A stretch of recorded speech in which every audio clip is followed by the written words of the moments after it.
아이고, 우리 장손. 내 새끼 핏줄이 여기 들어있단 말이지? 시어머니의 목소리가 거실을 쩌렁쩌렁 울렸습니다. 10년을 함께 산 며느리인 저에겐 단 한 번도 보여준 적 없는 꿀이 뚝뚝 떨어지는 눈빛이었습니다. 그 시선 끝에는 내 남편의 팔짱을 낀 낯선 여자의 불룩한 배가 있었습니다. 여보, 미안해. 하지만 나도 장남이잖아. 되는 이어야지. 남편은 제 눈을 피하며 비겁한 변명을 늘어놓았습니다. 기가 막혀서 말이 나오지 않았습니다. 남편의 손을 잡고 있는 저 여자 뱃속의 아이. 그게 정말 당신 아이가 맞다고 생각하는 걸까요? 이바구 시작 전에 구독과 좋아요 부탁드리며 끝까지 함께 해주세요. 시어머니는 그 여자 배에 손바닥을 얹고는 마치 제사상에 올릴 과일을 고르듯 배를 쓰다듬었습니다. 잘 컸다, 잘 컸어. 저 여자는 눈을 내리깔고 있었지만 내려깔린 눈꺼풀 아래로 계산이 비쳤습니다. 겸손한 척, 죄송한 척. 그런 표정들 저도 10년 동안 수도 없이 해봤거든요. 내가 살아남기 위해, 그 집에서 며느리로 버티기 위해. 남편은 여전히 제 얼굴을 제대로 보지 못했습니다. 그 비겁함이 지금 와서 새삼스럽지도 않았습니다. 결혼 초부터 그 사람은 늘 엄마가로 시작했고 늘 어쩔 수 없잖아로 끝냈으니까요. 저는 그 말들 사이를 메우느라 제 마음을 닳게 만들었습니다. 지은아, 시어머니가 제 이름을 불렀습니다. 너도 이제 알지? 하늘이 우리 집안을 살려주셨다. 하늘이요? 하늘이 정말 살아있다면 10년 동안 제가 드린 기도는 어디로 갔을까요? 비 오는 날 병원 대기실에서 절망을 꾹 참으며 접수 번호표를 쥐고 앉아있던 제 손은요. 그 손은 누구도 기억하지 않겠죠. 이제 그만 나가. 더는 볼 필요 없어. 시어머니의 말은 딱 그 한 줄로 끝났습니다. 사람을 내보내는 말이 그렇게 간단해도 되는 건가요? 10년이 그 한 줄로 잘려나갔습니다. 저는 참고 참았던 숨을 한 번 내쉬었습니다. 그리고 이상하게도 눈물이 나지 않았습니다.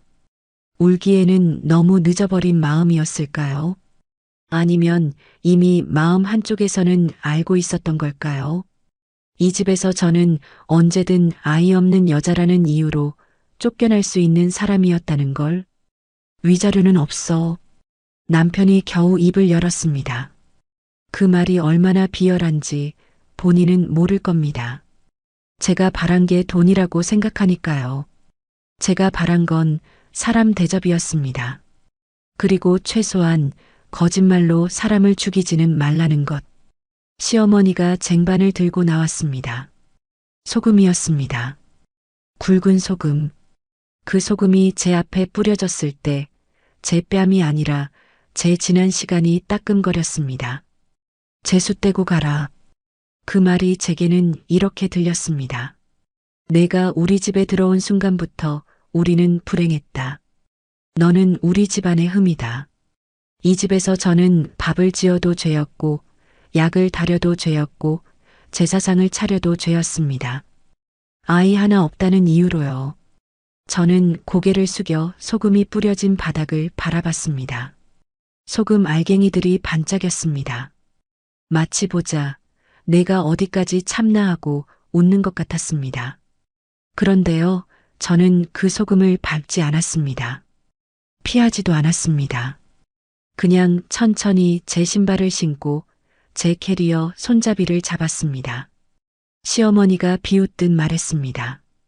가방 싸긴 잘 싸네. 갈 데는 있냐? 그 질문이 칼처럼 꽂혔지만 저는 대답하지 않았습니다. 갈 데가 있냐고요? 갈 데는 만들면 됩니다. 그리고 오늘 밤 저는 내가 갈 곳을 만드는 사람이 되기로 했습니다. 현관문이 닫히는 소리가 났습니다. 쾅! 집이 저를 밀어낸 소리였고 동시에 제가 그 집을 끊어낸 소리이기도 했습니다. 밖은 비가 내렸습니다. 하지만 저는 빗속에서 우두커니 서 있지 않았습니다. 비를 맞고 처량하게 서 있는 건 오늘의 제가 아닙니다. 저는 택시를 잡았고 기사님께 목적지를 말했습니다. 호텔로 가주세요. 호텔 로비의 공기는 따뜻하고 건조했습니다. 사람들이 오갔고 카펫은 조용했고 안내 데스크 직원의 목소리는 친절했습니다. 그 친절이 이상하게도 낯설었습니다. 그 집에서는 제가 아무리 예의를 차려도 늘 당연히 해야 할 일이었으니까요. 객실 문을 닫는 순간 세상이 조용해졌습니다. 저는 캐리어를 세워두고 코트를 벗어 걸었습니다. 거울 속 제 얼굴은 차분했습니다. 차분한 얼굴이 가장 무서운 얼굴이라는 걸 저는 이제 압니다. 그리고 저는 제 핸드백을 열었습니다. 남들이 보기엔 그냥 서류 봉투 하나였을 겁니다. 그런데 제 손에 쥐어진 그 봉투는 10년의 침묵이었습니다. 10년의 참음이었습니다. 10년 동안 제 입술이 닫혀 있었던 이유였습니다. 무정자증. 그 단어를 처음 들은 날을 잊을 수가 없습니다. 병원 복도에서 저는 한참을 울었습니다. 그리고 저의 문제로 아이를 가질 수 없다고 남편에게 말했습니다. 남편은 저의 말에 괜찮아. 우리 둘이 있잖아. 라며 위로해 주었고 그 말이 진심이었기 때문에 더 아팠습니다. 그날 이후로 저는 제 삶의 많은 부분을 포기했지만 한 가지는 지켰습니다. 남편의 자존심. 결국 그 비밀은 제 가슴 속에만 남았습니다. 그런데 오늘 그 사람이 제게 뭘 했죠? 내 연녀를 데려왔습니다. 내가 지켜준 자존심으로 나를 찌른 겁니다. 내가 덮어준 치욕으로 내 얼굴에 침을 뱉은 겁니다. 저는 봉투를 조심히 열어 종이를 꺼냈습니다. 종이는 아주 얇은데 제 손목을 꺾을 만큼 무겁게 느껴졌습니다. 이 종이 한 장이 그 집안의 대라는 신기루를 흔들 수 있습니다. 그리고 그 신기루가 무너질 때 누가 울게 될까요? 휴대폰을 들었습니다. 저장된 이름을 보자 이상하게 손끝이 떨렸습니다. 언니, 불임 클리닉 원장, 그리고 내 고향 선배. 통화 연결음이 길게 들릴수록 제 마음은 더 차갑게 가라앉았습니다. 언니가 전화를 받았을 때 저는 숨을 한번 고르고 말했습니다. 언니 나야. 목소리가 생각보다 담담하게 나와서 저도 놀랐습니다. 울먹일 줄 알았거든요. 그런데 울음은 오늘의 제게 어울리지 않았습니다. 언니는 잠깐 침묵했습니다. 그 침묵 속에서 언니도 무슨 일이 벌어졌는지 알아챈 듯 했습니다. 저는 말했습니다. 그 사람 진료 기록 확인하러 찾아오면 이젠 사실대로 말해줘. 혀끝이 마르는 느낌이 들었습니다. 하지만 멈추지 않았습니다. 나 더는 그 인간 자존심 지켜줄 이유가 없어졌어. 말을 내뱉는 순간 속이 시원하진 않았습니다. 대신 아주 깊은 곳에서 문 하나가 닫히는 소리가 났습니다. 제가 그 집안과 함께 살던 마음의 문이요. 그 문이 닫히자 서늘한 바람이 들어왔고 그 바람이 저를 깨웠습니다. 전화를 끊고도 저는 한동안 휴대폰을 쥔 채로 앉아 있었습니다. 호텔 침대는 깨끗했고 이불은 폭신했는데 제 마음은 그 어떤 침대보다 단단했습니다. 저는 곧바로 책상 위에 종이를 펼쳤습니다. 등기봉투를 꺼냈습니다.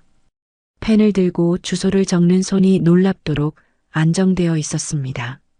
수신인의 시어머니의 이름을 쓸 때 저는 딱 한 번 망설였습니다. 왜냐하면 그 사람도 결국은 아들의 불임을 모르는 채 대만 바라본 여자였으니까요. 하지만 망설임은 여기까지였습니다.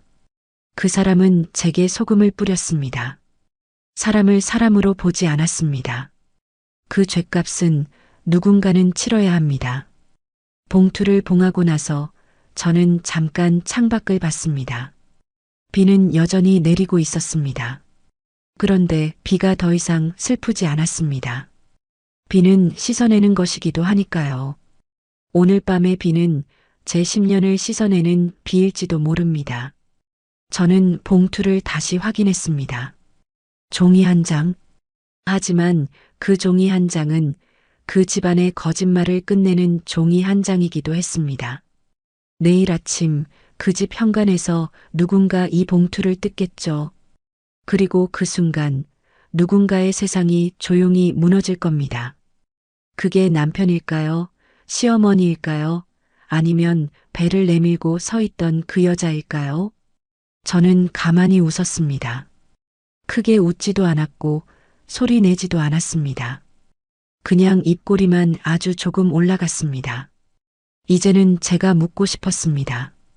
그 아이가 정말 당신 아이라고 믿는 걸까요? 아니면 믿고 싶은 걸까요? 믿고 싶어서 나를 버린 걸까요? 괜찮습니다. 믿고 싶은 대로 믿어도요. 진실은 늘 마지막에 사람을 잡아 끄니까요. 저는 봉투를 가방에 넣었습니다.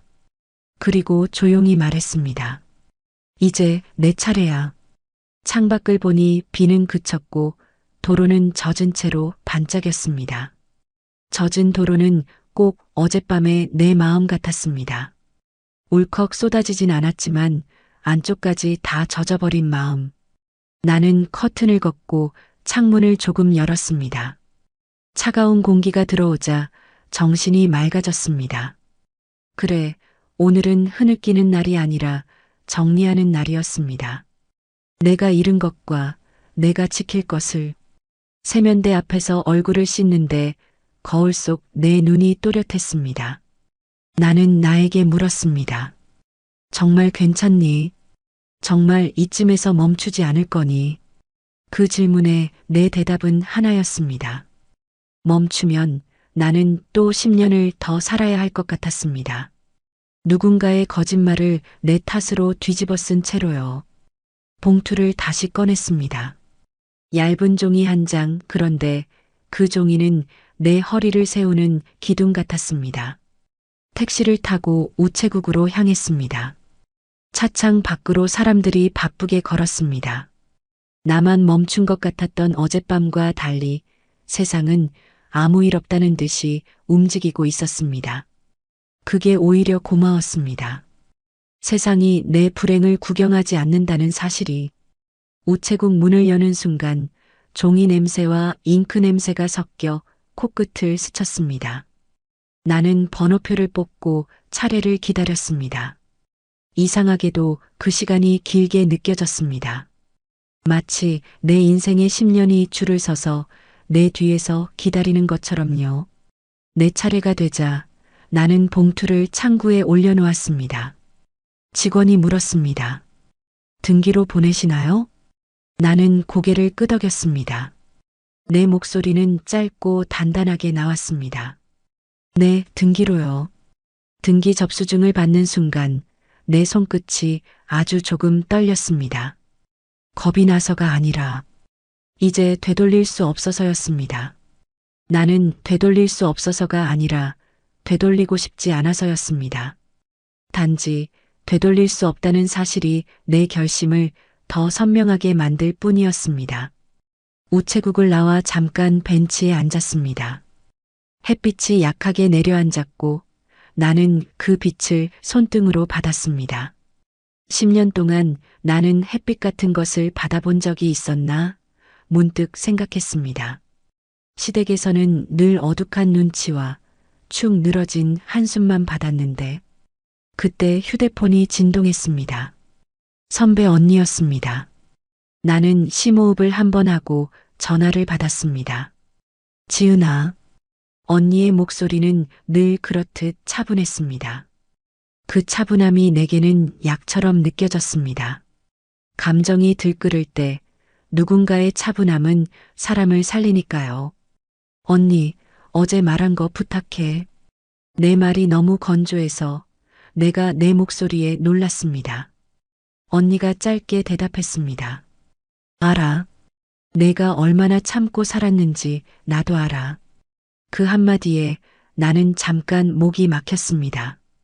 나는 울고 싶지 않았는데 인정받는 순간 눈물이 올라오더군요. 하지만 나는 삼켰습니다. 지금은 울음이 아니라 방향이 필요했습니다. 언니가 조용히 덧붙였습니다. 그때 내가 비밀로 해달라 했을 때 솔직히 말리고 싶었어. 하지만 내가 선택한 길이니까 나도 10년을 참은 거야. 이제 밝히는 것도 내 선택이야. 그 말이 참 고마웠습니다. 누군가가 내 선택을 존중해주는 경험은 나에게 너무 오랜만이었습니다. 전화를 끊고 나서 나는 한참을 가만히 앉아 있었습니다. 바람이 머리카락을 살짝 건드렸고 나는 그 감각을 느꼈습니다. 내 몸이 아직 살아있다는 느낌. 내가 아직 내 인생을 움직일 수 있다는 느낌. 나는 10년 전을 떠올렸습니다. 그날은 우리 둘이 검사를 받고 결과를 듣기 위해 나란히 앉아 번호표를 쥐고 있던 날이었습니다.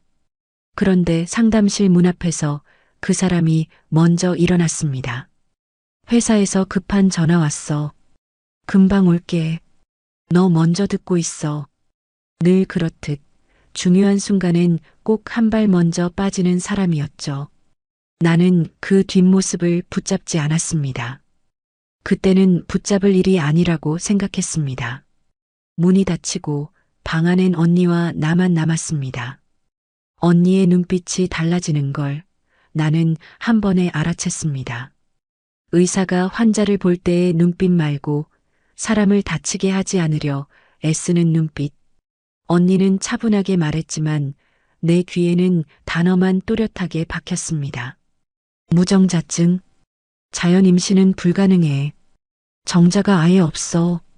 그 문장들이 내 몸 안으로 들어와 자리를 잡는 데는 몇 초도 걸리지 않았습니다. 나는 이상하게도 울지 않았습니다. 울면 그 순간이 진짜가 될 것 같아서요. 대신 나는 아주 빠르게 계산을 했습니다. 이 사실이 시어머니 귀에 들어가는 순간 누가 죄인이 될지, 그 집안에서 아이라는 단어가 누구의 목을 조를지, 그리고 남편이라는 저 남자가 이 사실을 감당할 수 있을지. 그래서 내가 먼저 부탁했습니다. 언니, 제발 그 사람한테는 말하지 말아줘. 언니가 눈을 크게 떴습니다. 뭐? 당사자가 알아야지. 아니, 알면 무너져. 자존심 하나로 사는 사람이야. 내가 말할게. 내가 때가 되면 알아서 할게.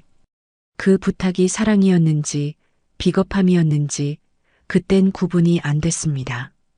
어쩌면 나는 그 사람의 무너지는 꼴을 보기 싫어서 내가 대신 무너지는 쪽을 택했는지도 모릅니다. 문 밖에서 그 사람이 돌아오는 발소리가 들리자 나는 그 자리에서 이미 결심을 하나 했습니다. 오늘부터 이 집안의 죄는 내가 뒤집어 쓰자고, 그 사람의 체면이 무너지지 않게 내가 내 등을 내주자고. 남편이 들어와 물었습니다. 뭐래? 별일 없대?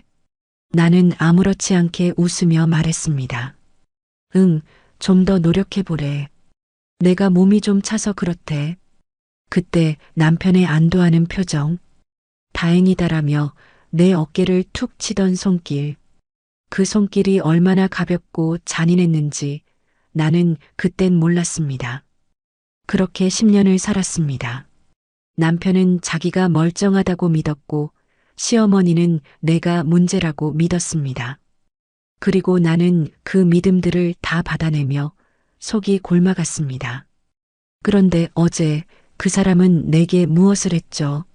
내가 지켜준 그 멀쩡함을 무기로 다른 여자를 데려왔습니다. 내가 덮어준 그 비밀 위에서 뻔뻔하게 내 핏줄 타령을 했습니다. 나는 조용히 웃었습니다. 웃음이 나와서가 아니라 너무 어처구니가 없어서요. 사람은 자기가 지키던 것이 배신당할 때 비로소 깨닫습니다. 내가 지키던 건 사랑이 아니라 상대의 오만함이었을지도 모른다는 걸. 내가 가장 많이 들었던 말이 떠올랐습니다. 애는 왜 없냐? 병원은 다녀봤냐? 남편 잡아먹을 팔자다. 그 말들을 들을 때마다 나는 내 속을 파냈습니다. 내가 말하지 않아서 그래. 내가 참으면 돼. 하지만 이제는 내가 묻고 싶었습니다. 정말 참으면 되는 거였나요? 정말 당신은 아무 죄가 없나요? 당신이 모른다는 이유로 내 희생이 당연해지나요? 나는 가방 속 접수증을 손가락으로 눌렀습니다. 등기번호가 찍힌 그 작은 종이가 내 대답 같았습니다. 아니라고. 이제 그만 나를 의심하라고. 이제는 당신이 당신 얼굴을 보게 될 거라고. 나는 자리에서 일어나 천천히 걸었습니다. 어디로 가느냐고요? 당장 갈 곳은 중요하지 않았습니다. 중요한 건 오늘부터 내가 내 발로 걷는다는 사실이었습니다.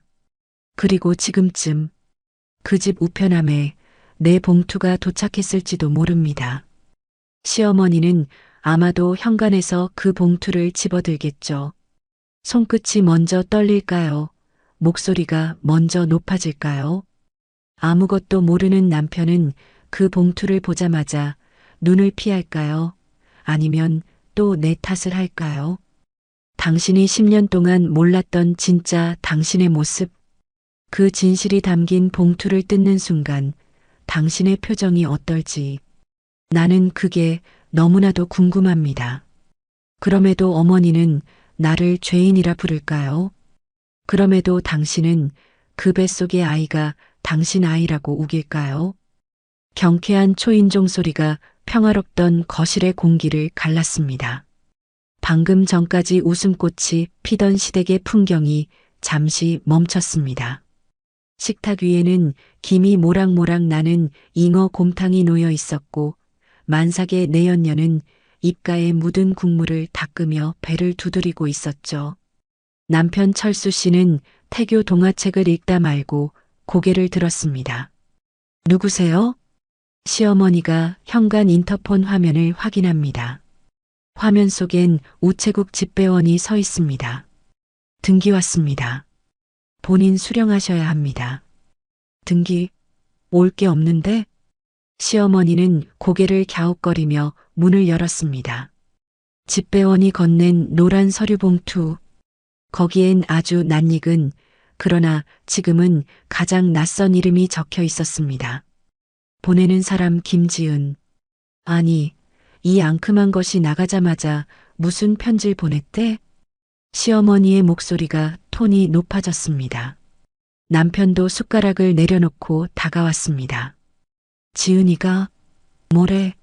위자료 더 달라고 떼쓰는 거 아니야? 남편은 콧방귀를 뀌었습니다. 위자료는 무슨 10년 동안 밥 얻어먹은 것만 해도 감지덕지해야지. 뻔뻔하기는. 내연녀만 식탁에 앉아 눈알을 도르륵 굴립니다. 그녀의 육감이라는 게 있죠. 불길한 예감, 등골을 타고 흐르는 서늘한 느낌 말입니다. 쫓겨나면서 지은 씨가 남겼던 그 차가운 눈빛, 그 눈빛이 이 봉투 안에 들어있는 것만 같아 내연녀는 숟가락을 쥔 손에 힘을 주었습니다. 시어머니는 거실 한복판에 서서 봉투를 찢었습니다. 직, 종이 찢어지는 소리가 유난히 크게 들렸습니다. 봉투 안에서 나온 건 편지지가 아니었습니다. 빳빳한 A사 용지 한 장. 상단에는 병원 로고가 박혀 있고 하단에는 병원장 직인이 붉게 찍혀 있습니다. 시어머니가 돋보기를 고쳐 쓰고 글자를 읽어 내려갑니다. 처음엔 건성으로, 그 다음엔 미간을 찌푸리며 마지막엔 입을 딱 벌린 채로 종이를 쥔 손이 파르르 떨리기 시작합니다.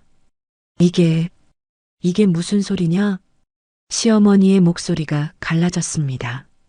남편이 답답하다는 듯 다가와 종이를 낚아챘습니다. 엄마 왜 그래? 뭔데 그래? 뭐 빚이라도 있다는 거야? 남편의 눈이 진단서에 박혔습니다. 진단서. 환자 성명 박철수, 병명 무정자증, 임상 소견 정액 검사상 정자가 전혀 관찰되지 않음, 고환 조직 검사상 정자 형성 장애 확인, 자연 임신 불가능, 거실에는 시계 초침 소리만 들렸습니다. 철수 씨의 얼굴이 불그락푸르락 변해갔습니다. 이건 자기 이름입니다. 자기 주민등록번호입니다. 그런데 병명이 무정자증? 내가 천하의 박철수가 씨 없는 수박이라니? 이 미친 여자가. 남편이 비명을 지르며 진단서를 바닥에 내동댕이 쳤습니다. 엄마, 이거 다 거짓말이야. 조작이야, 조작. 지은이 이 여자가 쫓겨나니까 앙심 품고 가짜 서류 만들어 보낸 거라고. 그 소리에 내연녀가 움찔하며 배를 감싸 안았습니다. 그녀의 머릿속은 지금 잉어 곰탕보다 더 뜨겁게 끓고 있습니다. 설마, 진짜야? 이 남자 진짜 불임이야? 그녀의 동공이 지진 난 듯 흔들립니다. 만약 진짜라면 지금 내 뱃속의 애는 이 남자의 아이라고 철석같이 믿게 만들었는데 남자가 애초에 씨가 없다면 이건 사기입니다. 그녀가 사기를 친 게 아니라 그녀가 사기를 당할 판입니다. 시어머니는 바닥에 떨어진 종이를 다시 주워들었습니다. 손이 덜덜 떨려서 종이가 바스락거렸습니다. 10년 전 날짜. 2016년 5월 12일. 그날을 기억합니다. 아들과 며느리가 같이 난임병원에 간다고 했던 날. 그날 밤 며느리는 혼자 방에 들어와 울었습니다. 어머니, 죄송해요. 제가 몸이 좀 차서 그렇대요. 노력해 볼게요. 그때 아들은 밖에서 담배만 피우고 들어와 엄마, 제 몸보신 좀 시켜줘 하고 말았죠. 시어머니의 머릿속에서 지난 10년의 기억이 뒤엉켰습니다. 매달 생리가 터질 때마다 죄인처럼 고개를 숙이던 며느리. 온갖 용하다는 한약방을 끌고 다니며 구박을 줘도 묵묵히 참던 며느리. 그게 죄송해서가 아니라 아들의 비밀을 덮어주느라 그랬던 거라면 내 아들이 고자라는 사실을 감추기 위해 멀쩡한 제 몸을 죄인으로 만든 거라면 철수야. 시어머니의 목소리가 낮게 깔렸습니다. 평소에 다정한 목소리가 아닙니다. 얼음장 같은 목소리입니다. 너 그때 검사 결과 직접 들었냐? 남편이 펄쩍 뛰었습니다. 아, 들었지. 아니, 그때 회사에서 급한 전화가 와서 내가 먼저 나가고 지은이가 들었나? 그래. 지은이가 나한테 당신은 멀쩡해 그랬어. 분명히 그랬다고. 근데 이제 와서 딴소리 하는 거야. 저게 미쳐가지고. 남편은 억울해서 미칠 지경입니다. 자기는 정말 몰랐습니다. 아니, 믿었습니다. 자기는 건강한 대한민국 남자라고. 술 좀 마시고 담배 좀 피워도 내 씨앗은 튼튼하다고. 그런데 그 믿음이 종이 한 장에 부정당하고 있습니다. 여보, 자기 알지? 내 새끼 맞잖아. 저 여자가 질투나서 우리 이간질하는 거야. 내가 밤에 얼마나 잘하는데 이게 말이 돼? 남편은 내연녀에게 매달렸습니다. 불똥은 내연녀에게 튀었습니다. 내연녀는 지금 인생 최대의 연기력이 필요한 순간입니다. 여기서 조금이라도 흔들리는 모습을 보이면 끝장입니다. 그녀는 눈물을 글썽이며 바르르 떨었습니다. 당연하죠, 철수 씨. 어떻게 그런 끔찍한 거짓말을. 어머님, 언니가 너무해요. 아무리 쫓겨났어도 그렇지. 어떻게 남편을 고자로 만들어요? 우리 튼튼이가 놀라서 발차기 하잖아요. 흑흑. 내연녀의 가련한 눈물 연기에 남편은 힘을 얻었습니다. 봐, 우리 마누라. 아니, 우리 자기도 아니라잖아. 엄마, 이거 당장 찢어버려. 명예훼손으로 고소할 거야. 변호사 불러. 당장 지은이 그년 잡아넣을 거야. 남편은 씩씩거리며 진단서를 찢으려 했습니다.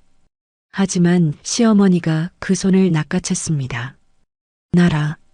시어머니의 눈은 이제 진단서가 아니라 내연녀의 불룩한 배를 향하고 있었습니다. 의심. 한번 싹트기 시작한 의심은 독버섯처럼 순식간에 자라납니다. 시어머니는 평생을 눈치로 살아온 여자입니다. 며느리의 10년 희생이 거짓말일 리 없다는 직감이 아들의 헛에 가득한 변명보다 더 무겁게 다가옵니다. 만약 이종이가 진짜라면 지금 저 여자가 품고 있는 건 내 핏줄인 장손이 아니라 어디서 굴러먹다 들어온 뻐꾸기 알이라는 소리입니다. 남의 씨를 품은 여자에게 잉어 곰탕을 먹이고 다리를 주물러주고 조강지처를 내쫓고 소금까지 뿌렸다? 이건 대가 끊기는 문제가 아니라 뼈대 있는 집안이 호구 잡히는 문제입니다. 동네방네 망신살이 뻗칠 일입니다. 시어머니가 벌떡 일어났습니다. 그 눈빛엔 더 이상 자애로운 시어머니는 없었습니다. 오로지 핏줄에 목숨 건 깐깐하고 독한 시어머니만 남았습니다. 옷 입어라. 어디 가게? 남편이 멍청하게 물었습니다. 병원 가자. 시어머니가 진단서를 구겨쥐며 소리쳤습니다. 이 종이가 가짜인지 진짜인지 내 눈으로 확인해야겠다. 지금 당장 그 병원 가서 검사 다시 해. 내 놈이 씨가 있는지 없는지 의사놈 멱살을 잡아서라도 확인해야겠으니까. 거실에 천둥이 쳤습니다. 남편은 가면 될 거 아냐. 가서 내가 증명하면 되잖아. 하며 씩씩거렸고 내연녀의 얼굴은 사색이 되었습니다. 내연녀가 배를 부여잡고 신음했습니다. 아야. 배가. 어머님, 저 배가 뭉쳐서 못 움직이겠어요. 저 그냥 집에 있으면 안 될까요? 평소 같으면 아이고, 우리 며느리 누워라. 구급차 불러라. 했을 시어머니가 이번엔 차갑게 쏘아붙였습니다. 넌 집에 있어. 문 잠그고 꼼짝 말고 있어. 내 아들놈 씨가 확인되면 그때 내 뱃속의 것도 다시 보자. 만약 이종이가 진짜면 시어머니는 말을 잇지 못했습니다. 아니, 잇지 않았습니다. 그 뒷말은 상상만으로도 끔찍했으니까요. 진짜라면 저 여자는 죽은 목숨입니다. 아니, 그 전에 아들놈 다리 몽둥이를 먼저 분질러야 할 판입니다. 현관문이 쾅 닫혔습니다. 남편과 시어머니가 사라진 거실. 덩그러니 남겨진 내연녀는 식은 땀을 흘리며 주저앉았습니다. 식탁 위의 잉어 곰탕은 식어서 기름이 둥둥 떠 있었고 그녀의 속은 타들어갔습니다. 그녀는 떨리는 손으로 휴대폰을 꺼냈습니다. 그리고 어딘가에 급하게 문자를 보냈습니다. 오빠, 큰일 났어. 들킬 것 같아. 이 남자, 불임이래. 자, 이제 판도라의 상자는 열렸습니다. 택시를 잡으러 뛰쳐나간 모자. 시어머니는 진단서를 쥔 손에 땀이 흥건했고 남편은 아니라니까. 그럴 리 없어. 하며 계속 중얼거렸습니다. 그리고 그들을 기다리고 있는 건 10년 전 그 병원의 의사 선생님이자 지은 씨의 선배입니다. 그녀는 이미 차트를 열어놓고 기다리고 있을 겁니다. 이 멍청하고 오만한 모자가 제 발로 찾아오기만을. 과연 철수 씨는 그 병원 진료실 문을 열고도 계속해서 나는 남자다라고 외칠 수 있을까요? 진료실 문 뒤에는 그가 감당할 수 없는 진실이 웅크리고 앉아 그를 기다리고 있습니다. 병원 자동문이 열리고 시어머니와 남편이 로비로 들이닥쳤습니다. 마치 싸움하러 온 사람들처럼 살기가 등등했습니다. 시어머니는 구겨진 진단서를 쥔 손을 부들부들 떨고 있었고 남편 철수 씨는 얼굴이 붉게 달아올라 씩씩거리며 걷고 있었죠. 어디야? 그 돌팔이 의사 어딨어? 철수 씨의 고함 소리에 대기하고 있던 환자들의 시선이 일제히 쏠렸습니다. 난임 클리닉. 아이를 간절히 원해서 온 부부들이 조용히 기도하는 이곳에 아들을 앞세운 노모의 등장은 그 자체로 불협화음이었습니다. 접수 데스크의 간호사가 그들을 알아봤습니다. 10년 동안 지은 씨가 눈물을 훔치며 드나들던 곳. 간호사들은 이미 알고 있었습니다. 오늘 아침 지은 씨가 원장님께 전화를 걸었다는 사실을요. 박철수 환자분 오셨네요. 간호사의 목소리는 사무적이었지만 눈빛은 싸늘했습니다. 원장님 기다리고 계십니다. 진료실로 들어가세요. 기다려? 작당 모의를 하고 기다렸겠지. 철수 씨는 콧방귀를 뀌며 진료실 문을 거칠게 열어젖혔습니다. 쾅! 문이 벽에 부딪히며 요란한 소리를 냈습니다. 진료실 안. 지은 씨의 고향 선배이자 이 병원 원장인 김선영 의사가 모니터를 보고 있었습니다. 그녀는 놀란 기색 하나 없이 천천히 의자를 돌려 두 사람을 마주했습니다. 그 차분함이 오히려 철수 씨를 더 미치게 만들었습니다. 당신이지? 내 마누라 꼬드겨서 이딴 가짜 진단서 만든 게. 철수 씨가 구겨진 종이를 책상 위에 집어던졌습니다. 내가 고자라고? 웃기지 마. 나 멀쩡해. 감히 누구한테 불임 딱지를 붙여? 남편의 천박한 항변에 김 원장은 눈썹 하나 까딱하지 않았습니다. 시어머니는 입술을 깨물었습니다. 긴 말 필요 없다. 다시 검사해라. 내 눈으로 직접 봐야겠다. 내 아들이 정말 씨가 없는지 아니면 너희들이 내 며느리 편든다고 사기치는 건지. 김 원장은 한숨을 짧게 내쉬고는 마우스를 클릭했습니다. 재검사? 원하시면 해드리죠. 정액 채취실로 가세요. 하지만 그 전에 10년 전 기록부터 보시죠. 대형 모니터에 차트가 떴습니다. 2016년 5월 12일. 환자명 박철수. 현미경 영상이 화면을 가득 채웠습니다. 아무것도 없었습니다. 헤엄치는 올챙이 모양의 정자가 바글거려야 할 화면이 텅 빈 우주처럼 까맣고 고요했습니다. 보세요. 김 원장의 손가락이 화면을 가리켰습니다. 정자가 단 한 마리도 없습니다. 활동성이 떨어지는 게 아니라 아예 생산이 안 되는 무정자증입니다. 고환 조직 검사에서도 생식세포가 발견되지 않았습니다. 이건 선천적인 겁니다. 10년 전에도 그랬고 지금도 그렇고 앞으로도 그럴 겁니다. 의학적으로 박철수 씨는 자연 임신이 0%입니다. 철수 씨의 동공이 지진 난 듯 흔들렸습니다.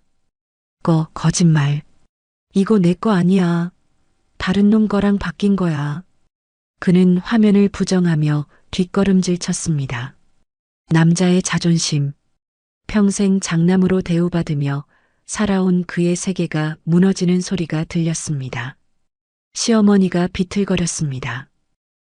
그럴 리가. 우리 철수가 얼마나 건강한데. 그럼 10년 전에는 왜 말을 안 했어? 그때는 왜 노력하면 된다고 했어? 김 원장의 눈매가 날카로워졌습니다. 오늘의 하이라이트.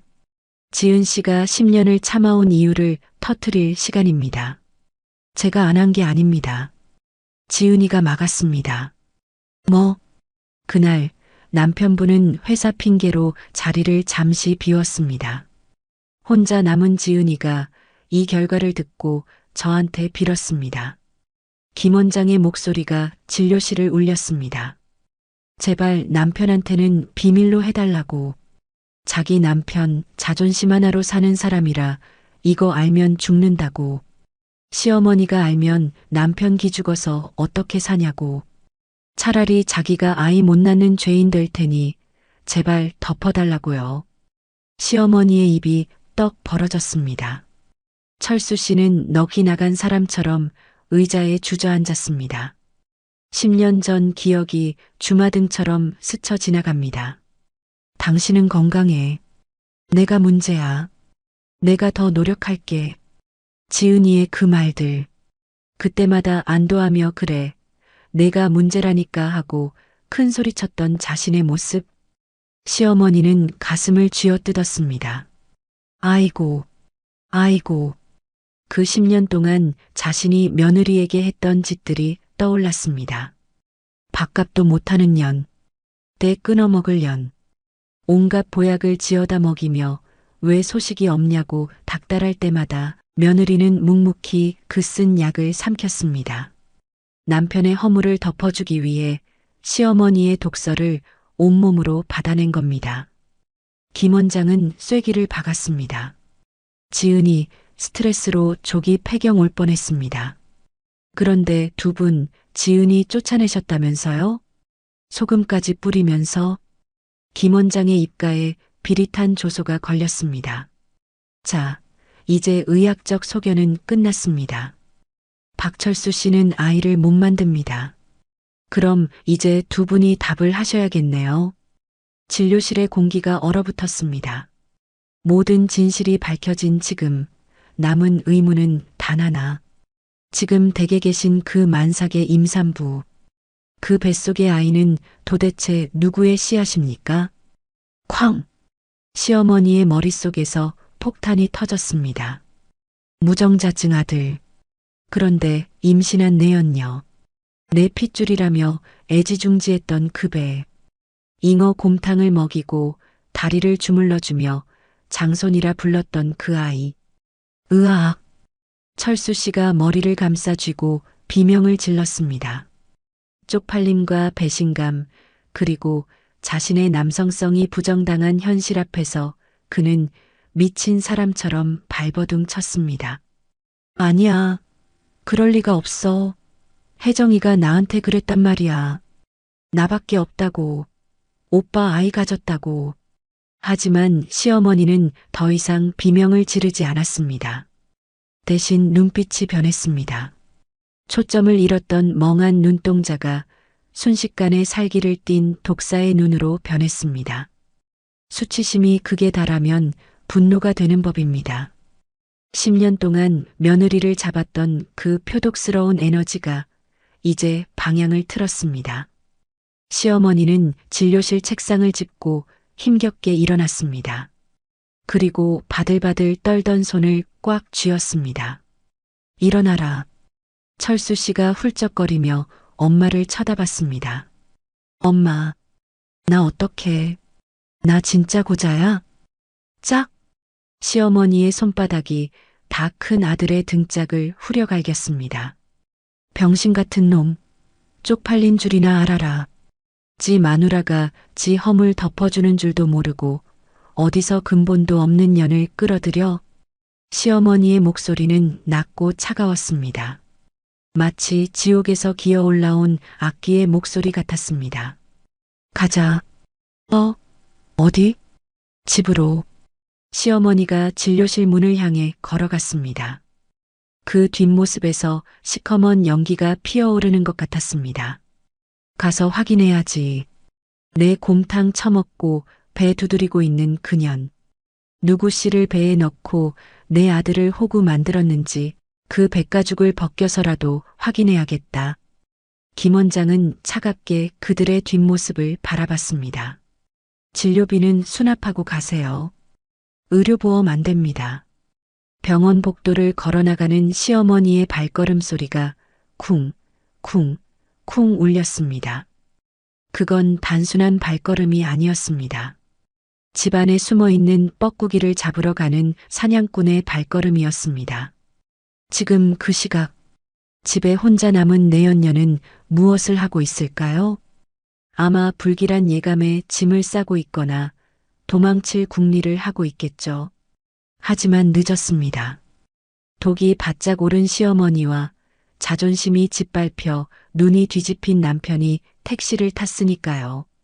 택시기사가 백미러로 힐끔거릴 만큼 두 사람의 표정은 사람이 아니었습니다. 아저씨, 밟으세요. 시어머니가 으르렁거렸습니다. 도둑년 잡으러 가야 하니까. 폭풍이 몰아치기 직전의 고요함.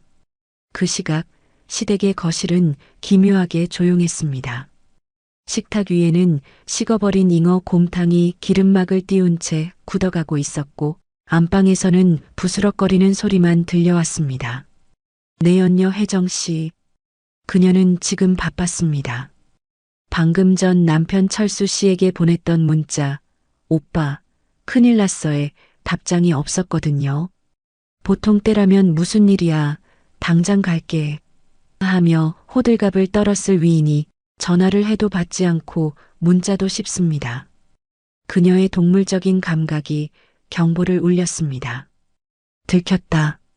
그녀는 배가 뭉친다는 핑계로 누워있는 척하다가 시어머니가 나가자마자 벌떡 일어났습니다. 그리고 시어머니의 장롱 문을 열었죠. 시어머니가 아끼던 순금 쌍가락지와 패물들. 그녀는 그것들을 닥치는 대로 자신의 명품 가방에 쓸어 담았습니다. A씨, 이 멍청한 놈이 불임일 줄은 몰랐네. 그녀가 중얼거렸습니다. 그녀의 뱃속에 있는 아이, 당연히 철수 씨의 아이가 아닙니다. 술김에 하룻밤 실수로 생긴 아빠 얼굴도 가물가물한 아이였죠. 호구 하나 잡아서 팔자 고치려 했는데 하필 잡은 호구가 씨 없는 수박이라니. 그녀는 혀를 차며 현금 다발까지 챙겼습니다. 그때였습니다. 도어락 버튼 누르는 소리가 들렸습니다. 평소보다 훨씬 거칠고 빠른 템포였습니다. 문이 열리는 소리. 하지만 다녀왔습니다 하는 인사는 없었습니다. 혜정 씨는 가방을 등 뒤로 숨기고 재빨리 침대 위로 몸을 날렸습니다. 그리고 세상에서 제일 아픈 표정을 지으며 배를 감싸쥐었죠. 배야. 어머님 오셨어요? 현관 중문이 열렸습니다. 시어머니와 남편이 들어왔습니다. 두 사람의 몰골은 말이 아니었습니다. 머리카락은 헝클어졌고 눈은 충혈되어 있었으며 숨소리는 거칠었습니다. 마치 지옥불 구덩이에서 방금 기어나온 악기들 같았습니다. 어머, 철수 씨. 얼굴이 왜 그래? 무슨 일 있어? 혜정 씨가 가련하게 물었습니다. 그녀의 연기력은 아카데미 여우주연상 감이었습니다. 하지만 관객들이 더 이상 속지 않는다는 게 문제였죠. 철수 씨는 대답 대신 성큼성큼 다가왔습니다. 그리고 침대에 누워있는 혜정 씨의 팔목을 낚아채 일으켜 세웠습니다. 아! 철수 씨의 목소리가 떨렸습니다. 분노인지 슬픔인지 쪽팔림인지 모를 감정이 뒤섞인 목소리. 이 뱃속에 있는 거 누구 아이야? 혜정 씨는 눈을 동그랗게 떴습니다. 무슨 소리야? 오빠 아이잖아. 왜 그래 무섭게? 내 거라고? 내가 씨가 없는데? 내가 무정자증이라는데? 의사가 내 고안에는 정자 새끼 한 마리도 없다는데. 근데 내 뱃속에 있는 게 어떻게 내 아이야? 철수 씨가 고함을 지르며 혜정 씨를 밀쳤습니다. 그녀는 비명을 지르며 바닥으로 넘어졌습니다. 야, 우리 아기. 어머님, 철수 씨가 미쳤나 봐요. 말려주세요. 그녀는 시어머니를 향해 기어갔습니다. 마지막 보루. 손주라면 껌뻑 죽는 시어머니 바짓가랑이라도 잡을 셈이었습니다. 어머님, 저 병원 진단서 가짜예요. 지은 언니가 의사 매수해서. 짝! 거실이 울릴 정도로 큰 파열음이 났습니다. 혜정 씨의 고개가 획 돌아갔습니다. 시어머니였습니다. 평소 우리 며느리 손이 고와서 물 묻히면 안 된다며 손등을 쓰다듬던 그 손으로 내 연녀의 뺨을 잇는 힘껏 후려갈긴 겁니다. 입 닥치지 못해. 시어머니의 눈에서 불꽃이 튀었습니다. 내가 10년을 속았다. 10년을. 내 며느리 지은이를 죄인 취급하면서 너 같은 걸 상전으로 모셨어. 근데 뭐, 내 아들 씨가 아니라고? 감히 근본도 없는 게 어디서 굴러먹던 씨앗을 품고 들어와서 내 집안을 능욕해? 시어머니는 더 이상 참지 않았습니다. 그녀는 혜정 씨의 머리채를 휘어잡았습니다. 아, 이거 나요. 이 미친 할망구가. 혜정 씨도 본색을 드러냈습니다. 머리채가 잡히자마자 어머님에서 할망구로 호칭이 바뀌었죠. 뭐, 할망구. 그래, 나 미쳤다. 너 오늘 제삿날인 줄 알아라. 시어머니는 혜정 씨를 질질 끌고 거실로 나왔습니다. 거실 바닥에는 아까 먹다 남은 과일 껍질이며 태교 동화책이 널려 있었습니다. 그 평화롭던 풍경 위로 두 여자의 육탄전이 벌어졌습니다. 이 사기꾼년, 내 곰탕 뱉어내. 아, 놓으라고. 내 아들이 고자인 걸 어쩌라고. 나도 피해자야. 멀쩡한 놈인 줄 알고 붙었더니 씨 없는 놈인 줄 누가 알았냐고. 혜정 씨의 입에서 나온 그 말. 씨 없는 놈. 그 말이 철수 씨의 귀에 꽂혔습니다. 철수 씨의 이성이 끊어지는 소리가 들렸습니다. 뚝. 으아. 철수 씨는 괴성을 지르며 식탁을 엎어버렸습니다. 와장창.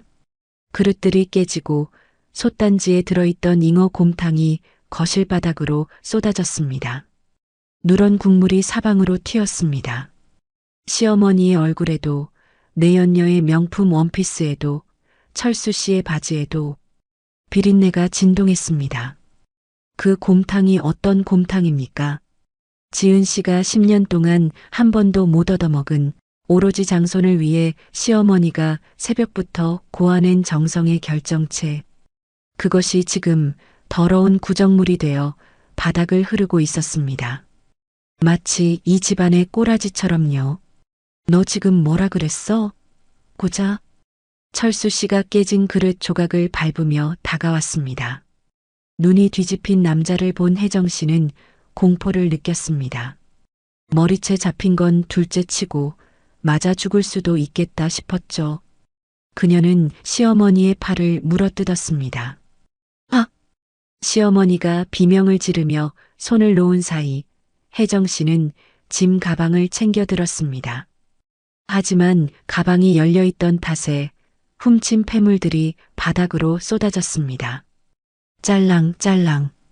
다이아몬드 목걸이, 순금 쌍가락지, 현금 다발. 그것들을 본 시어머니가 뒷목을 잡았습니다. 저 도둑년. 내 폐물까지. 지은이가 시집 올 때 해온 걸 내년이 훔쳐? 혜정 씨는 바닥에 떨어진 돈다발 몇 개만 급하게 주워들고 현관으로 뛰었습니다. 신발도 제대로 못 신고 맨발로 뛰쳐나갔습니다. 나가면서 그녀는 마지막으로 뒤를 돌아보며 침을 뱉었습니다. 더러워서 못 해먹겠네. 야, 박철수. 너 평생 그렇게 살아라. 주제 파악도 못하고 내 새끼 타령하다가 늙어 죽으라고. 네 마누라가 불쌍하다. 너 같은 병신 데리고 10년을 살아줬으니. 쾅! 현관문이 닫혔습니다. 내연녀는 사라졌습니다. 하지만 그녀가 남기고 간 독설은 곰탕 냄새보다 더 지독하게 거실에 남았습니다. 고요해진 집안. 거실은 폭격을 맞은 듯 했습니다. 깨진 그릇, 쏟아진 국물, 흩어진 폐물들, 그리고 찢겨진 태교 동화책. 그 난장판 한가운데 시어머니와 아들이 주저앉아 있었습니다. 시어머니는 헝클어진 머리를 한 채 바닥에 떨어진 며느리의 예물시계를 집어들었습니다. 유리가 깨져 있었습니다. 10년 전 지은이가 어머니 이거 예쁘게 차세요 하며 수줍게 건넸던 시계. 그때는 뭐 이런 걸 다 하며 웃었는데 오늘은 그 시계가 깨진 채 곰탕 국물에 젖어 있습니다. 철수야. 시어머니가 갈라진 목소리로 불렀습니다. 철수 씨는 대답이 없었습니다. 그저 무릎을 꿇고 앉아 자신의 빈 사타구니 쪽을 멍하니 내려다볼 뿐이었습니다. 남성성을 부정당하고 사기당하고 조롱당한 남자의 등은 쪼그라들 대로 쪼그라들어 있었습니다. 우리가 무슨 짓을 한 거냐? 시어머니의 입에서 탄식이 흘러나왔습니다. 10년 동안 묵묵히 밥상을 차리던 며느리. 자기가 아이를 못 낳는 게 아닌데도 남편 기죽을까봐 죄송해요 하며 고개를 숙이던 며느리. 소금을 맞으면서도 어머니 건강하세요라는 눈빛을 남기고 떠난 며느리.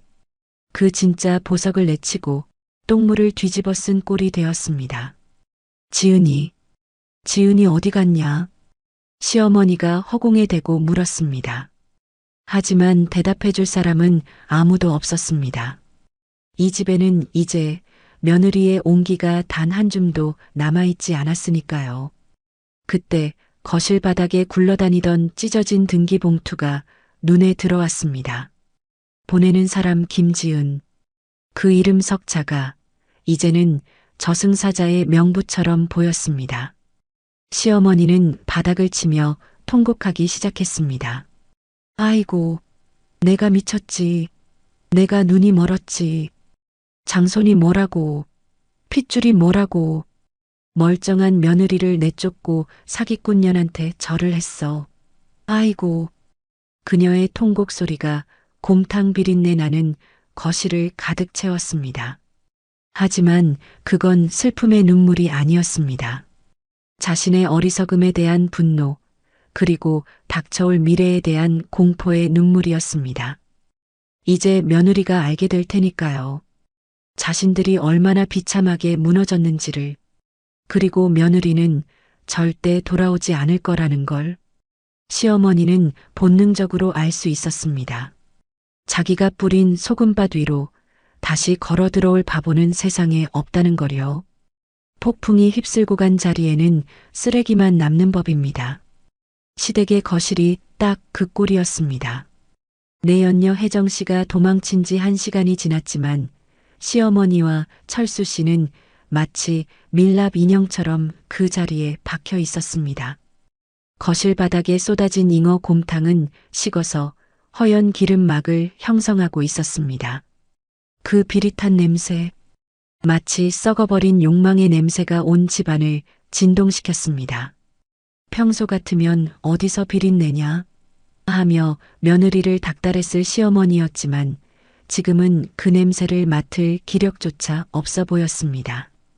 철수 씨가 먼저 입을 열었습니다. 엄마. 그의 목소리는 다 죽어가는 노인 같았습니다. 나 진짜 끝난 거야? 내 인생 이제 어떡해? 그는 바닥에 떨어진 찢어진 태교 동화책 조각을 만지작거렸습니다. 아빠가 들려주는 이야기라는 제목이 지금은 그를 비웃는 낙서처럼 보였습니다. 씨 없는 남자, 사기당한 호구, 조강지쳐 내쫓은 천하의 멍청이. 그 모든 수식어가 철수 씨의 어깨를 짓눌렀습니다. 시어머니는 대답 대신 비틀거리며 일어났습니다.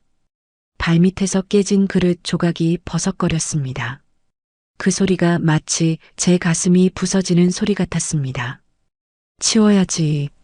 사람이 살려면 치워야지. 시어머니는 중얼거리며 걸레를 찾으러 부엌으로 향했습니다. 하지만 부엌에 들어선 순간 시어머니는 또 한 번 무너졌습니다. 싱크대 위에 가지런히 놓인 고무장갑, 손가락 끝이 닳고 닳아 하얗게 변해버린 며느리 지은이의 고무장갑이었습니다. 아이고, 시어머니는 그 장갑을 붙들고 주저앉았습니다. 10년입니다. 강산도 변한다는 그 10년 동안 이 부엌의 주인은 시어머니가 아니라 며느리였습니다. 명절이면 전 부치느라 허리 한 번 못 펴고 제사 때면 새벽부터 일어나 탕국을 끓이던 그 뒷모습. 어머니, 간 좀 봐주세요. 하며 수줍게 웃던 그 얼굴. 시어머니는 냉장고 문을 열었습니다. 혹시나 며느리가 해둔 반찬이라도 있을까봐. 냉장고 안에는 며느리가 쫓겨나기 전날 밤 꾹꾹 눌러 담아둔 밑반찬 통들이 탑처럼 쌓여 있었습니다. 장조림, 멸치볶음, 시어머니가 좋아하는 오징어 젓갈. 뚜껑마다 붙어있는 견출지에는 어머니 드실 것이라는 글씨가 또박또박 적혀 있었습니다. 지은아, 이 미련한 년아. 시어머니는 반찬통을 끌어안고 통곡했습니다. 왜 이렇게 바보같이 착해 빠져서 사람 속을 뒤집어놔. 그녀는 이제야 알았습니다. 자신이 버린 것은 아이 못 낳는 며느리가 아니라 이 세상에서 유일하게 자신을 어머니라고 진심으로 불러주던 가족이었다는 것을 내연녀 혜정이가 어머님하며 콧소리를 낼 때 느꼈던 그 가식적인 달콤함이 사실은 독이 든 사탕이었다는 것을 거실에서 철수 씨가 비명을 질렀습니다. 엄마, 내 통장, 내 도장? 안방에서 뛰쳐나온 철수 씨의 손이 덜덜 떨렸습니다. 그년이 혜정이가 다 가져갔어. 현금이랑 비상금이랑 다 털어갔다고. 시어머니는 헛웃음을 지었습니다.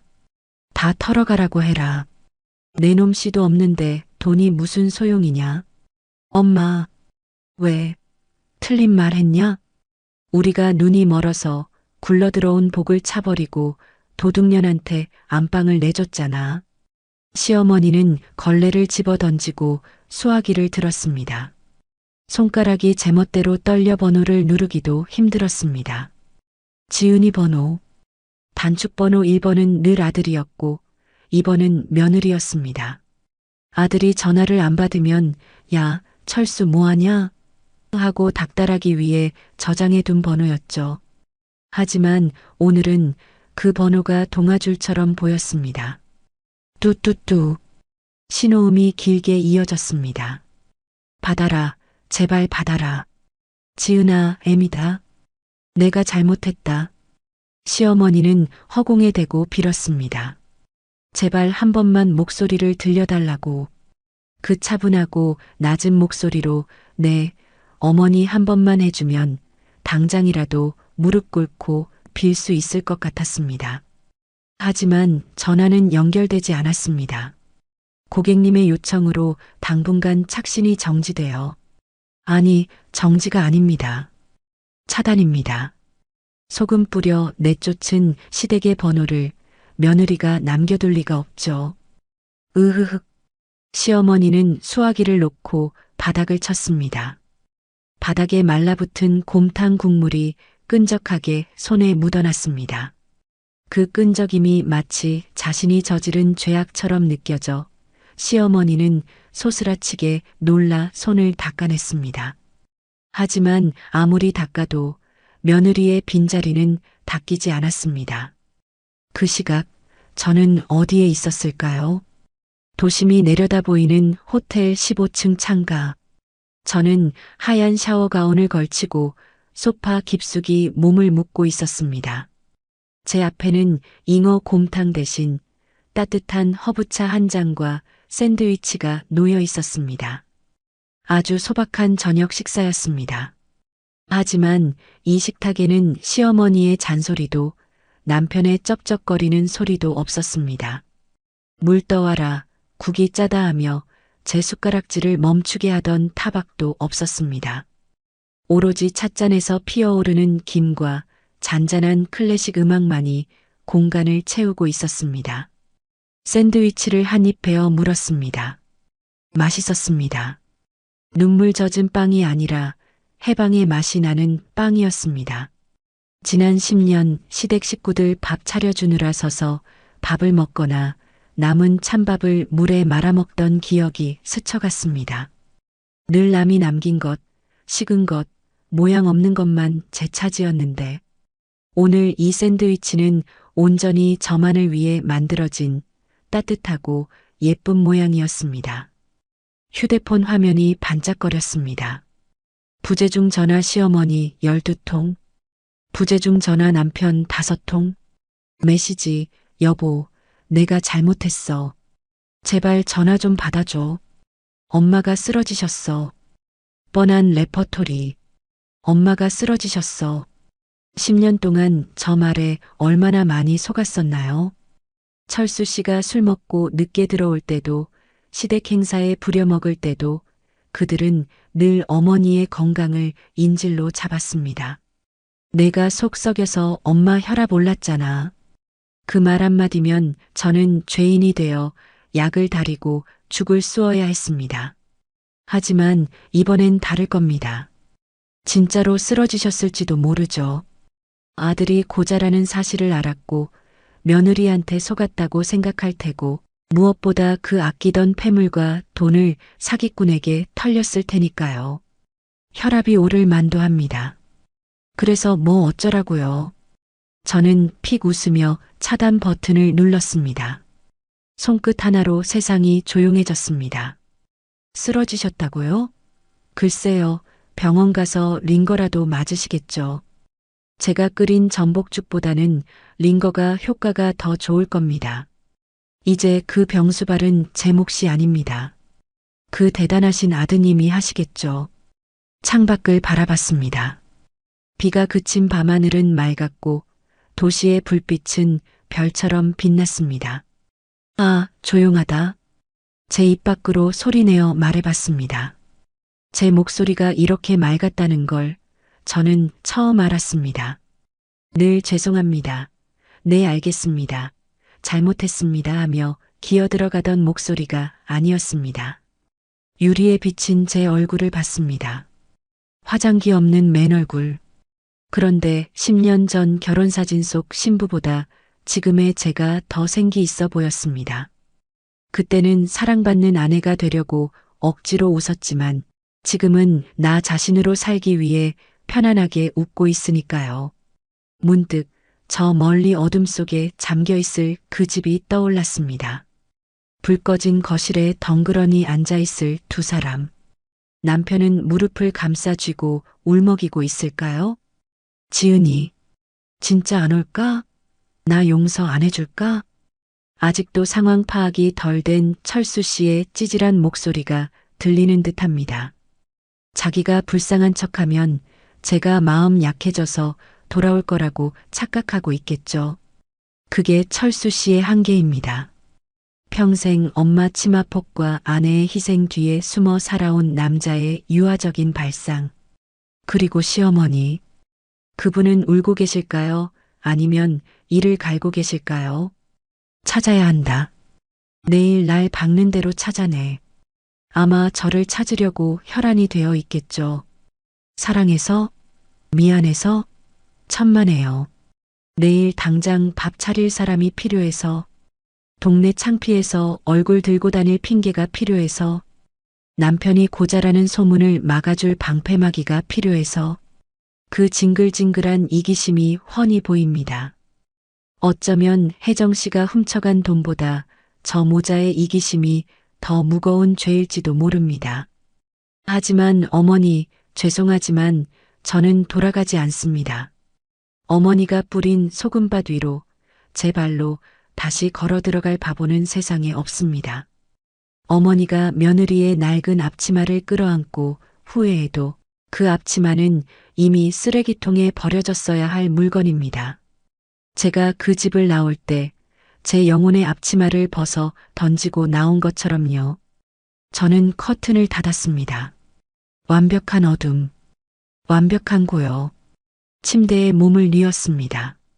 시트가 사각거리는 소리가 좋았습니다. 내일 아침에는 호텔 조식을 먹으러 갈 겁니다. 남이 차려준 따뜻한 밥상을 아주 천천히 우아하게 받을 겁니다. 잘 자, 지은아. 제가 저에게 인사를 건넸습니다. 10년 만에 처음으로 가위에 눌리지 않을 밤이었습니다. 꿈속에서조차 시어머니의 고함 소리를 듣지 않아도 되는 진짜 나의 밤이 시작되었습니다. 며칠이 지났습니다. 호텔에서의 생활은 꿈만 같았습니다. 아침에 일어나면 창밖으로 도시의 풍경을 보고 조식을 먹으며 신문을 읽고 오후에는 서점에 가서 읽고 싶었던 책을 샀습니다. 10년 동안 여자가 무슨 책이냐, 살림이나 배워라 했던 시어머니의 타박이 없으니 세상 모든 활자가 제게 말을 걸어오는 것 같았습니다. 하지만 이 평화가 영원할 거라고는 생각하지 않았습니다. 그들은 끈질기니까요. 자신들의 이기심을 채우기 위해서라면 지옥 끝까지라도 쫓아올 사람들이니까요. 예상대로였습니다. 호텔 로비에서 커피를 마시고 있는데 익숙한, 아니 지긋지긋한 그림자 두 개가 나타났습니다. 회전문이 돌고 시어머니와 남편이 들어왔습니다. 꼴이 말이 아니더군요. 며칠 사이에 10년은 늙어버린 듯한 시어머니. 푸석한 얼굴, 헝클어진 머리, 늘 다려입던 블라우스는 구겨져 있었습니다. 그 옆에 선 남편은 더 가관이었습니다. 어깨는 축 처지고 눈동자는 초점을 잃고 마치 주인 잃은 강아지처럼 시어머니 뒤에 숨어 있었습니다. 저를 발견한 시어머니의 눈이 번뜩였습니다. 그 눈빛은 반가움이 아니었습니다. 생존 본능이었습니다. 물에 빠진 사람이 지푸라기를 발견했을 때의 그 절박하고 징그러운 눈빛. 지은아. 시어머니가 로비 한복판에서 제 이름을 부르며 달려왔습니다. 사람들의 시선이 쏠렸지만 그녀는 아랑곳하지 않았습니다. 체면? 자존심? 그런 건 이미 며칠 전 잉어 곰탕과 함께 바닥에 쏟아버렸으니까요. 제 앞에 선 시어머니는 망설임 없이 무릎을 꿇었습니다. 지은아, 내가 잘못했다. 애미가 죽을 죄를 지었다.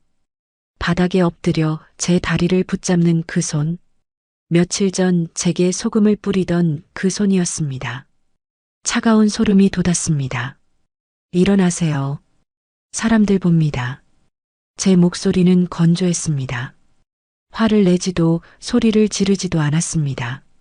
그럴 가치조차 없었으니까요. 지은아, 우리 철수가 밥도 안 먹고 울기만 한다. 너 없으면 못 산단다. 너 아니면 안 된단다. 시어머니는 또 아들 핑계를 댑니다. 철수 씨는 옆에서 코를 훌쩍이며 저를 쳐다봤습니다. 여보, 미안해. 내가 진짜 몰랐어. 나 병신이야. 나 고자야. 나 등신이야.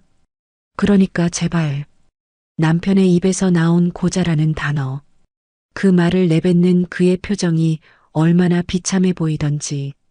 하지만 동정심은 들지 않았습니다. 그 비참함을 10년 동안 제가 대신 짊어지고 살았으니까요. 제가 불임녀라는 낙인을 찍히고 죄인 취급받을 때 그는 뭐 했나요? 엄마가 그러는데 너 한약 좀 더 먹으래 하며 방관했죠. 그래서요? 제가 물었습니다. 아드님이 고자라서 사기당해서 이제 저한테 돌아오라는 건가요? 제가 무슨 재활용 센터입니까? 쓰다 버린 거, 망가진 거 다시 고쳐 쓰라고요? 시어머니가 고개를 저으며 울부짖었습니다. 아니다. 이제 내가 너를 여왕처럼 모실게. 손에 물 한 방울 안 묻히게 할게. 어머니. 10년 동안 수만 번 불렀던 호칭. 하지만 오늘이 마지막입니다. 10년 전 제가 왜 이 사람 무정자증인 거 숨겼는지 아세요? 시어머니가 눈물 콧물 범벅이 된 얼굴로 저를 올려다봤습니다. 어머니가 무서워서가 아니었어요. 이 사람 자존심이 불쌍해서도 아니었어요. 우리가 가족이라고 생각해서였어요. 가족이니까 서로의 허물을 덮어주는 게 맞다고 생각했어요. 그래서 제 배를 째는 심정으로 제 입을 꿰매버렸던 거예요. 저는 숨을 한번 골랐습니다. 가슴 깊은 곳에서 뜨거운 것이 올라왔지만 눈물로 흘려보내지 않았습니다. 그런데 어머니는 저를 가족으로 생각하셨나요? 아니요. 어머니에게 저는 대 있는 도구, 밥하는 식모, 감정 쓰레기통이었을 뿐이에요. 고장난 도구라고 버리셨죠? 소금까지 뿌려서 재수 없다고. 지은아, 내가 미쳤었어. 네, 미치셨었죠. 손주 욕심해요. 그래서 그 근본도 모르는 여자 배를 쓰다듬으며 저를 내쫓으셨죠. 그 여자가 사기꾼인 줄도 모르고. 저는 핸드백에서 봉투 하나를 꺼냈습니다. 이혼 서류였습니다. 이미 변호사 통해 작성해둔 깔끔한 서류. 도장 찍으세요. 위자료는 필요 없습니다. 대신 제가 10년 동안 그 집에서 일한 노동가 청구할 겁니다. 최저시급으로 계산해도 꽤 될 겁니다. 아드님 불임 치료비 명목으로 쓴 돈까지 합치면 집 한 채 값은 나오겠네요. 철수 씨가 서류를 받아들고 덜덜 떨었습니다. 여보, 진짜 이혼이야? 우리 좋았잖아. 좋았어? 당신만 좋았겠지. 나는 지옥이었어. 저는 시어머니를 내려다봤습니다. 어머니가 그토록 원하시던 손주잖아요. 혜정 씨 뱃속에 든 그 아이. 남의 씨라도 사기꾼 자식이라도 어머니가 끔찍하게 아끼시던 장손 자리였잖아요. 찾아가서 비세요. 그 여자한테 다시 들어오라고 하세요. 그래서 그 핏줄 정성껏 키워보세요. 어머니 소원대로 대가 끊기지는 않겠네요. 피가 섞였든 안 섞였든 그 말을 듣는 순간 시어머니의 얼굴이 흑빛으로 변했습니다. 남의 씨를 키우라니. 혈통에 목숨 거는 노인에게 이보다 더 큰 저주는 없을 겁니다. 하지만 그건 제가 만든 저주가 아닙니다. 본인이 자초한 업보죠. 안 된다. 지은아, 제발. 시어머니가 제 발목을 놓지 않으려 발버둥 쳤습니다. 저는 구두 끝으로 그녀의 손을 밀어냈습니다. 매몰차게요? 아니요. 정당하게요. 이거 놓으세요. 제 옷 구겨집니다. 저 이제 누구의 며느리도 누구의 아내도 아닙니다. 저는 김지은입니다.